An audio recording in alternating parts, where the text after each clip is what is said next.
नमस्कार, शारदास किचनमध्ये आपले स्वागत आहे। आज आपण मटार आणि पत्तागोबीची भाजी कशी करायची हे बघणार आहोत। ही भाजी बऱ्याच जणांना आवडत नाही। तुम्ही जर माझ्या पद्धतीने ही रेसिपी ट्राय केली तर नक्कीच आवडेल। चला तर मग रेसिपीला सुरुवात करूया।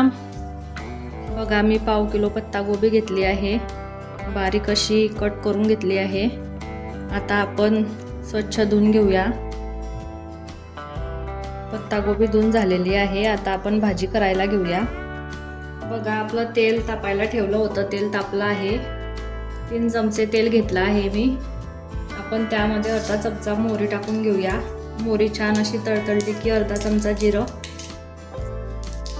छान असं तळतळलं की त्यामध्ये हिरवी मिरची टाकूया।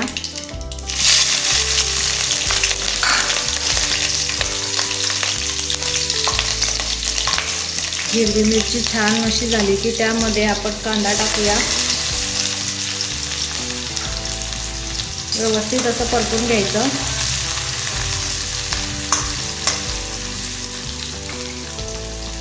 लसूण आणि आलं बारीक खलबत्त्यामध्ये कुटून घेतलं होतं ते पण टाकूया।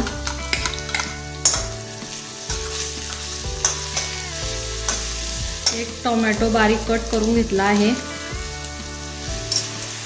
मंद आचेवर व्यवस्थित असं परतून घ्यायचं, म्हणजे टोमॅटो आणि मिरची व्यवस्थित मऊ होते।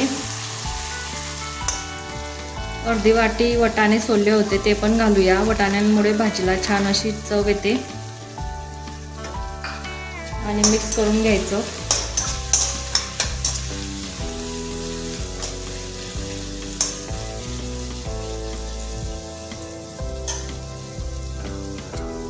त्यामध्ये आपण मसाले पण घालूया। पाव चमचा हळद,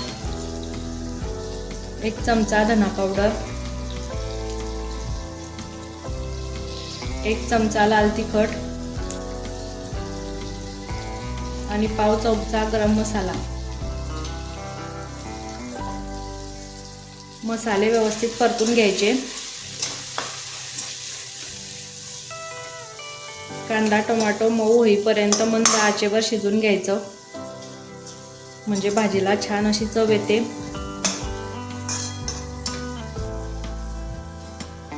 त्यामध्ये आपण थोडंसं मीठ पण टाकून घेणार आहे, म्हणजे कांदा टोमॅटो व्यवस्थित मऊ होते, पटकन वेळ लागत नाही।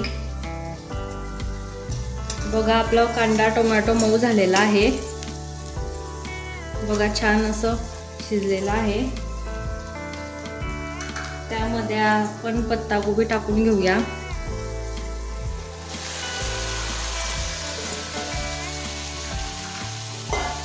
आणि व्यवस्थित मिक्स करून घ्यायचं।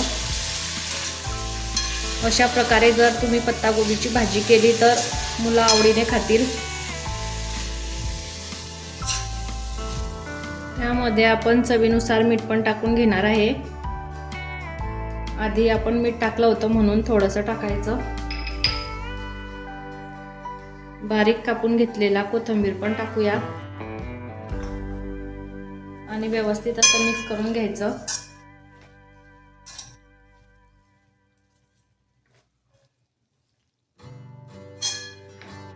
ही भाजी आपल्याला पाणी न टाकता शिजवायची आहे।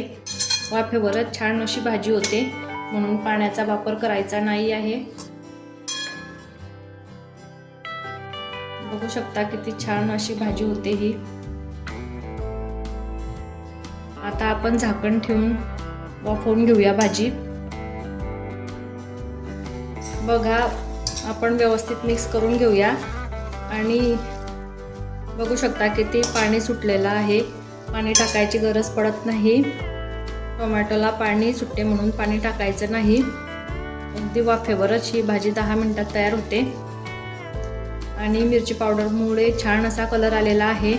मी हिरवी मिरची 4 घेतल्या होत्या, त्या फिक्या आहे म्हणून मी मिरची पावडरचा पण वापर केलेला आहे। बघू शकता। आता आपण 5 मिनिटं झाकण ठेवून वाफ काढून घेऊया, म्हणजे भाजी छान अशी वाफेवर शिजेल।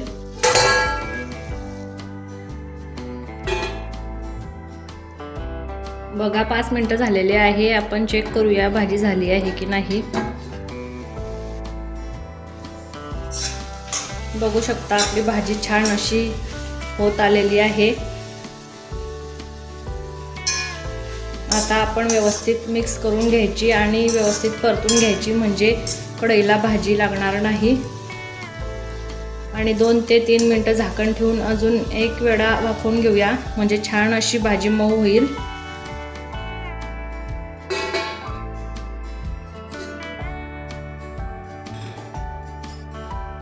आपली भाजी झालेली आहे की नाही बघा, किती छान अशी भाजी झालेली आहे.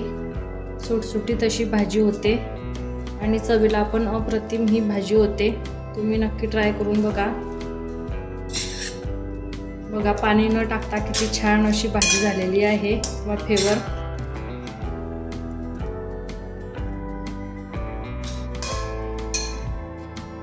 बघा आपली पत्तागोबीची भाजी तयार आहे. बघू शकता किती छान अशी झालेली आहे. तुम्हाला जर पत्तागोबीची रेसिपी आवडली असेल तर चॅनलला लाईक करा, शेअर करा आणि सबस्क्राईब करायला विसरू नका, जेणेकरून तुम्हाला नवनवीन रेसिपीच्या नोटिफिकेशन मिळतील. भेटूया अशाच नवनवीन रेसिपीसोबत पुढच्या व्हिडिओमध्ये. तोपर्यंत धन्यवाद.